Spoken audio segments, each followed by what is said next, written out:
அனைவருக்கும் வணக்கம். டிஎன்ஏ வாஸ்து அப்படிங்கிறதுல இன்றைக்கி நாம் பார்க்கக்கூடிய ஒரு பதிவு. கோயம்புத்தூரில் ஒரு வீட்டிற்கு பார்த்தோம். நம்ம யூடியூப்பை பார்த்து அதை ஃபாலோ பண்ணிகிட்டு இருக்கக்கூடிய ஒரு அன்பர் அவருடைய வீட்டுக்கு பார்க்கணும் அப்படின்னு கூப்பிட்டாங்க. மிக பிரம்மாண்டமாக கட்டியிருக்கக்கூடிய ஒரு கட்டிடம், 6 கோடி ரூபாய் மதிப்புள்ள ஒரு வீடு. சென்று பார்க்கும் பொழுது மனம் மிகவும் வேதனையாகப்பட்டு, இவ்வளவு பிரம்மாண்டமாக கட்டியிருக்கிறார்கள், சாதாரணமாக இல்லை. அந்த வீடை கட்டுவதற்கு செங்கல் நம்ம பயன்படுத்துவோம், அதையெல்லாம் வெளி மாநிலத்திலிருந்து கொண்டு வந்து அங்கேயே தயார் செய்து கட்டப்பட்ட ஒரு பிரம்மாண்டமான ஒரு பங்களா. வேதனையாக இருந்தது.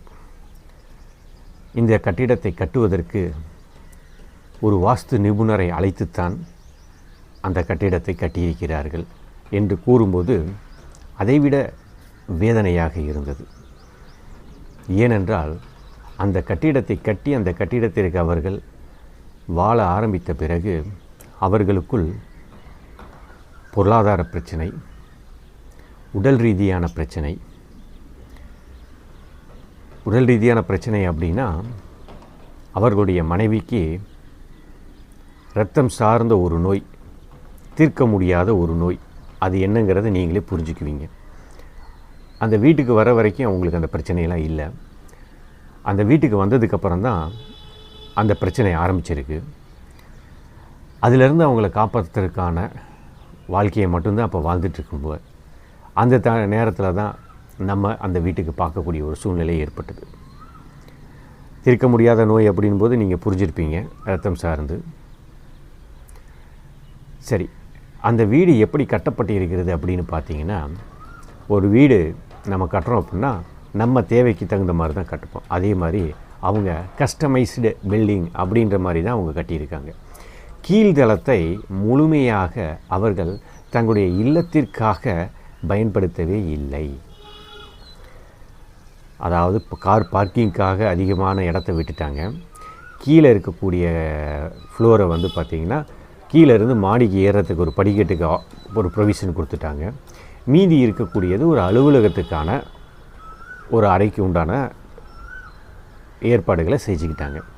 அப்போ கீழே இருக்க போர்ஷனை வந்து வீட்டுக்கு பயன்படுத்தவே இல்லை. அடுத்த முதல் மாடியும் 2வது மாடியும் அவர்கள் வீட்டுக்கானதாக பயன்படுத்தி இருக்கிறார்கள்.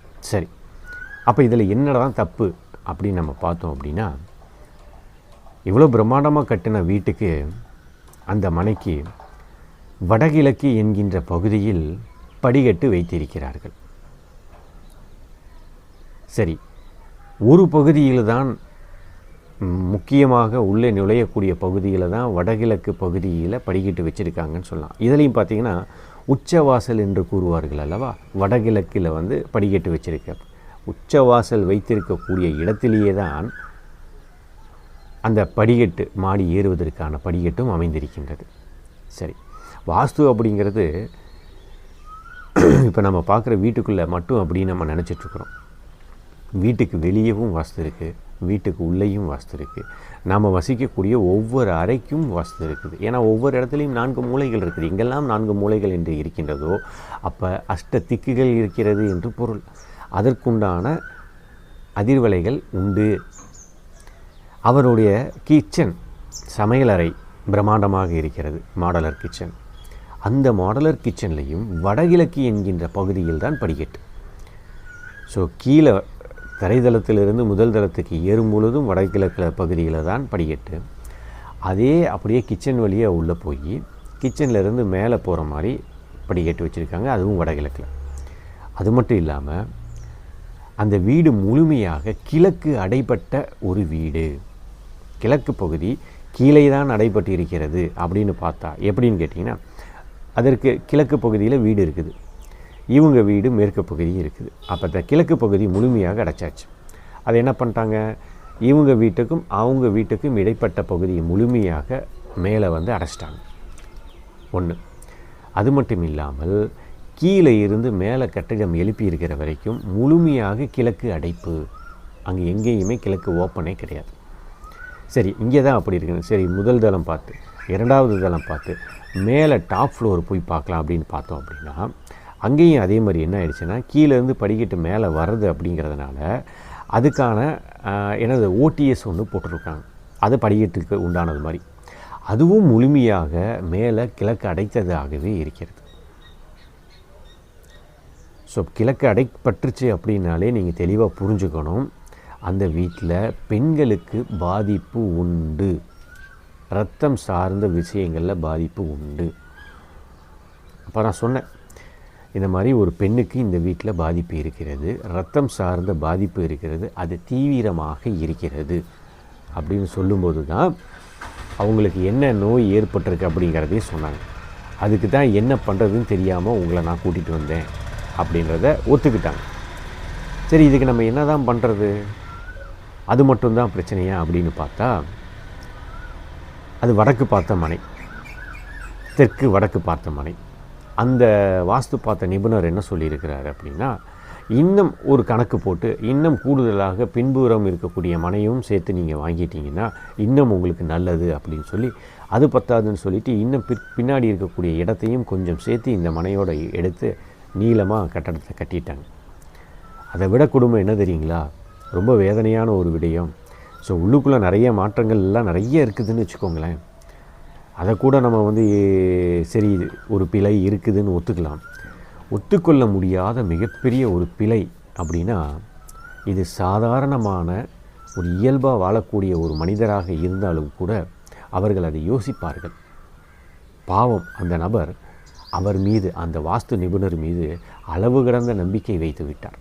அவர் கூறினால் நன்றாகத்தான் இருக்கும் அப்படின்னு. ஏன்னா ஒவ்வொரு வீட்டுக்கும் சுற்றி வருவதற்கான ஒரு பாதையை நாம் வைத்திருப்போம். அந்த சுற்றி வரக்கூடிய பாதையை ஒட்டி ஒரு மதில் சுவர் இருக்கும். பக்கத்து வீட்டுக்கும் நமக்கும் எந்த தொடர்பும் இல்லாமல் இருக்கிறதுக்கு ஒரு மதில் சுவர் இருக்கும். இப்படித்தான் பொதுவாகவே எல்லாருமே வீடு கட்டுவோம். மதில் சுவரே கட்டலை அப்படின்னா கூட பக்கத்தில் காலி இடம் இருக்குது, சுற்றி நமக்கு காலி இடம் இருக்குது, அதனால் கட்டலை அப்படின்னு நம்ம சொல்லலாம். ஆனால் இந்த கட்டிடத்தினுடைய அமைப்பு, கிழக்கு பகுதியும் கட்டிடம் இருக்கிறது, தெற்கு பகுதியும் கட்டிடம் இருக்கிறது, வடக்கு பகுதி மட்டும் ரோடு ஃபேஸில் இருக்குது. ஸோ மேற்கு பகுதியும் காலி இடம் கட்டிடம் வரப்போகிறது. இது என்ன நடந்திருக்குன்னா, இந்த கட்டிடம் முழுமையாக அவர்களுக்குள்ளேயே அத்துக்குள்ளேயே கட்டிவிட்டார்கள். இதில் காம்பவுண்டு சுவர் கட்டுறதுக்கான எந்த ஒரு வாய்ப்புமே கிடையாதுங்க. சரி, நான் கேட்டேன், இப்போ பைப்பு மேலேருந்து, பாத்ரூம் மேலேருந்து வரக்கூடிய பைப்பு இல்லை தண்ணி பைப்பு எல்லாமே சைடில் கொண்டு வந்திருக்கீங்க. நாளைக்கு இதில் ஏதாவது ஒரு பாதிப்பு அப்படின்னு சொன்னால், இந்த பக்கத்து கட்டடம் கட்டிட்டாங்கன்னா, உங்கள் செவுத்தை ஒட்டி கட்டிட்டாங்கன்னா இதை எப்படி சரி செய்வீங்க அப்படின்னு கேட்கும்போது, ஆமாங்க, அதை ஒன்றுமே பண்ண முடியாது அப்படின்னு. ஏன் இப்படி நீங்கள் கட்டினீங்க? யாராக இருந்தாலும் இப்படிலாம் கட்டுவாங்களா? ஒரு யோசிச்சிருக்க வேண்டாமா அப்படின்போது, இல்லைங்க, அவர் சொன்னால் கரெக்டாக இருக்கும் அப்படிங்கிறத நம்பிட்டேன். தயவு செஞ்சு தெளிவாக புரிஞ்சுக்கோங்க. ஒரு வாஸ்து பார்க்கக்கூடியவராக இருக்கட்டும், ஒரு ஜோதிடம் பார்க்கக்கூடியவர்களாக இருக்கட்டும், அவர்கள் தன் அனுபவத்தில் கற்ற அனுபவத்தையும் அவர்கள் கற்ற கலையையும் அதற்குண்டான பலன்களை கூறுகிறார்களே தவிர அவர்கள் எல்லாம் கடவுள் அல்ல. தயவு செய்து மூடத்தனமாக அவர்களை நம்பி நீங்கள் கஷ்டப்படாதீங்க. இதுவரை எவ்வளவோ கட்டிடங்களை வாஸ்துக்கு பார்த்துருக்கோம், நம்ம டிஎன்ஏ வாஸ்து பார்த்துருக்கோம். ஆனால் ரொம்ப வேதனைப்பட்ட ஒரு கட்டிடம் அப்படின்னா அந்த கட்டிடத்தை தான். 6 கோடி ரூபாய் மதிப்பில் கட்டப்பட்ட கட்டிடம். அந்த கட்டிடத்தில் இப்போ வரைக்கும் அவர்களால் வசிக்க முடியவில்லை. அந்த கட்டிடத்துக்கு குடி போய் அவருடைய பெண்ணினுடைய தந்தையார் வீட்டில் தான் அவங்க குடியிருக்காங்க. அப்புறம் எதுக்கு நம்ம அந்த வீட்டை கட்டியிருக்கணும்? ஏன்னா அந்த வீடு பூட்டியே தான் கிடக்குது, பாலடைந்தது போல் ஆகிவிட்டது. முன்னாடியெல்லாம் பார்த்திங்க அப்படின்னா, முன்னாடி லான்லாம் எல்லாம் நீட்டாக இருக்குது. அதெல்லாம் பார்த்திங்கன்னா எல்லாம் ஏதோ செடியெல்லாம் வளர்ந்து ஒரு வசிப்பிடத்துக்கு உண்டான ஒரு அமைப்பே இல்லை. அப்போ 6 கோடி ரூபாய்க்கு கட்டின வீடு எதுக்கு? வசிக்கிறதுக்கு கூட இல்லை அப்படின்னா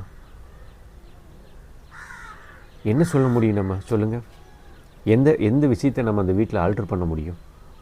சரி, வடகிழக்கு பகுதிகளை படிக்கட்டு கட்டிட்டாங்க, சரி அதை மாற்றலாம் அப்படின்னா, சரி ரைட், அதை மாற்றிடலாம். அதே சமையல் அறைகளையும் வடகிழக்கு பகுதியில் வச்சுட்டாங்க, சரி அதையும் மாற்றிடலாம். அது மாதிரி இன்னும் நிறைய விடயங்கள் உள்ளுக்குள்ளே இருக்குது. சரி, இது எல்லாத்தையும் மாற்றிடலாங்க. சரிங்க, சரி, சுற்றி காம்பவுண்டு சுவரே அந்த வீட்டுக்கு இல்லை, பக்கத்து வீட்டோட அத்தில் இருக்குது. இப்போ மேற்கு பக்கமும் ஜன்னல் இல்லாத வகையில் அந்த கட்டடம் அடைச்சிருக்கு, தெற்கு பக்கமும் அடைச்சிருக்கு, கிழக்கு பக்கமும் ஏற்கனவே அடைச்சாச்சு. இப்போ இதுக்கு என்ன பலன் நீங்கள் சொல்லுவீங்க? மேற்கு பக்கம் அடைச்சிருச்சு, முடிஞ்சு போச்சு. உங்களுக்கு தாய் வழியிலையும் இருந்து வெளிநாட்டு தொடர்பு, ஒரு அதிர்ஷ்டம், இந்த மாதிரி விஷயங்கள் முடிஞ்சு போச்சு. தெற்கு பகுதி அடைப்பு முடிஞ்சிருச்சு. அப்போ ஹெல்த்து, அதாவது வடக்கு வெல்த்துனா தெற்குங்கிறது ஹெல்த். அப்போ ஹெல்த்து பாதிக்கப்பட்டுருச்சு. இப்போ அதை தான் ஆகிப்போச்சு. ஸோ இதில் எப்படி நம்ம சொல்யூஷன் கொடுக்க முடியும்? ஒரே வார்த்தை, ஒன்று அந்த வீட்டை விற்றுட்டு போயிடுங்க, வேறு ஆப்ஷனே இல்லை. ஏன்னா அந்த வீடு கட்டி அந்த வீட்டில் வசிக்க முடியாத சூழ்நிலையில் இருந்துகிட்டு இருக்கும்போது, அந்த வீட்டுக்கு போனதுக்கப்புறம் தான் இவ்வளோ பிரச்சனை வந்திருக்கு அப்படின்னும்போது, அப்போ நீங்கள் அதை வச்சுக்கிட்டு என்ன பண்ண முடியும்? அதுக்குன்னு ஒருத்தர் வருவாங்க, அதுதான் வேணும்னு வருவாங்க, அவங்களுக்கு அது செட் ஆகிக்கும், அவ்வளோதான். இதுதான் இயற்கையினுடைய நியதி. ஒரு வணிகம் சார்ந்த நிறுவனங்களுக்கோ வேறு எதுக்கோ அவங்க பயன்படுத்திக்குவாங்க. அந்த அளவுக்கு கஸ்டமைஸ்டு வீடு, வேறு என்ன பண்ண முடியும்? அதனால் அன்புக்குரியவர்களே, இப்போ வாஸ்து பார்க்கக்கூடியவர்களாக இருந்தாலும் அவர்கள் வார்த்தையை நீங்கள் நம்புங்க, அவர்கள் சொல்லக்கூடிய அனுபவத்தை நீங்கள் கேளுங்க. அது நமக்கு எப்படி பொருந்துதுங்கிறத பாருங்கள், நமக்கு அது சரியானதாக இருக்குதாங்கிறத பாருங்கள், இதில் நமக்கு பலன் கிடைக்குதான்றதை பாருங்கள். ஆனால் வாஸ்து நிபுணர்கள் யாரும் கடவுள் இல்லை என்பதை மட்டும் நீங்கள் தெளிவாக புரிந்து கொள்ளுங்கள். வேதனையில் சொல்கிறேன், ஒரு பிரம்மாண்டமான ஒரு வீட்டை கட்டி, அதுவும் ஒரு வாஸ்து நிபுணரை கூட்டிகிட்டு வீட்டை கட்டிட்டு இன்றைக்கி அந்த வீட்டில் வசிக்க முடியல அப்படின்னா எதற்காக நீங்கள் வாஸ்து பார்த்தீர்கள்? ஒருவருடைய வீடு கட்டுவது என்பது சாதாரண விடயம் அல்ல. இன்றைய காலகட்டத்தில் ஒரு கனவு. அப்படி அந்த கனவான ஒரு கட்டிடத்தை மிக பிரம்மாண்டமாக 6 கோடி ரூபாய்க்கு அதை கட்டி வசிக்க முடியாத சூழ்நிலை இருக்கிறது என்றால் நீங்கள் என்ன வாஸ்து பார்த்தீர்கள்? மிகவும் வேதனையாக இருக்கிறது. அதனால் அன்புக்குரியவர்களே, வாஸ்து உண்மையா பொய்யா அப்படின்னா இந்த வீடெல்லாம் ஒரு சாட்சி. வாஸ்து என்பதும் உண்மை, ஜோதிடம் என்பதும் உண்மை. அதாவது ஜோதிடம் என்கின்ற வானியல் என்பது உண்மை. நம்பினால் நடக்கும், நம்பலாம் நடக்காது அப்படிங்கிறதெல்லாம் கிடையாது. நம்பலனாலுமே அது நடந்து தான் தீரும். ஆனால் இதுதான் காரணம் என்று அவர்களுக்கு தெரிந்திருக்காது.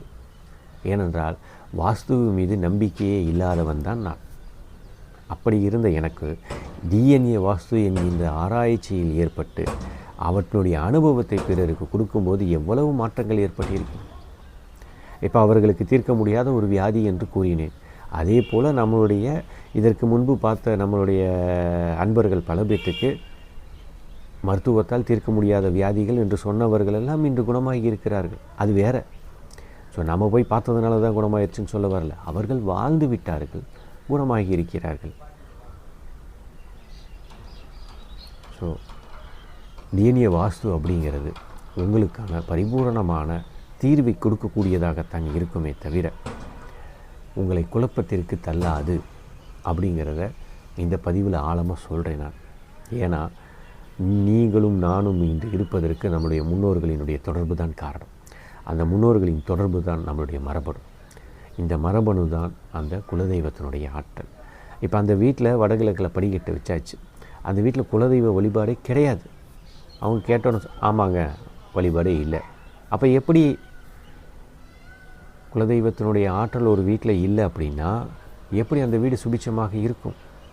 அது மட்டும் இல்லாமல் அந்த வீட்டினுடைய அமைப்பை வைத்து அந்த பெண்ணினுடைய தாய் வழியில் எப்படி இருப்பார்கள், அந்த வீட்டினுடைய ஆண் அவருடைய தந்தை வகையிலையும் தாய் வழியிலையும் எப்படி இருப்பார்கள்னு சொல்லும்போது அவர்கள் அப்படியே ஏற்றுக்கொண்டார்கள் உண்மைதான் என்று. அப்போ எப்படி இந்த கட்டிடம் இந்த அமைப்பை நமக்கு சொல்லுது? இது மரபணு சார்ந்தது. எப்படி ஒரு ஜாதகம் இருக்கிறது என்றால் அந்த ஜாதக கட்டடத்தை பார்க்கும்போது அவர்கள் கூட பிறந்தவர்கள், அவர்கள் தாய் தந்தை இவர்களை பார்த்து நம்ம பலன், அவர்களுக்கும் நாம் பலன் சொல்கிறோம் அல்லவா? அதே போல் இந்த கட்டடத்தை பார்க்கும் பொழுது டிஎன்ஏ வாஸ்துவில் அதனுடன் பிறந்தவர்களாக இருக்கட்டும், தாய் தந்தைகளாக இருக்கட்டும், அவர்கள் வசிக்கக்கூடிய வீடு அவர்களுக்கும் இதை செய்யும் அப்படிங்கிறத அந்த டிஎன்ஏ வாஸ்துவில் நம்ம பார்க்க முடியும். எனவே அன்புக்குரிய நண்பர்களே, நம்மளுடைய டிஎன்ஏ வாஸ்துவில் கடந்த ஒரு பதிவில் ஏற்பட்ட அனுபவத்தை இன்றைக்கி இந்த பதிவாக சொல்லியிருக்கிறேன். மீண்டும் மற்றும் ஒரு பதிவில் உங்களை சந்திக்கிறேன். நன்றி.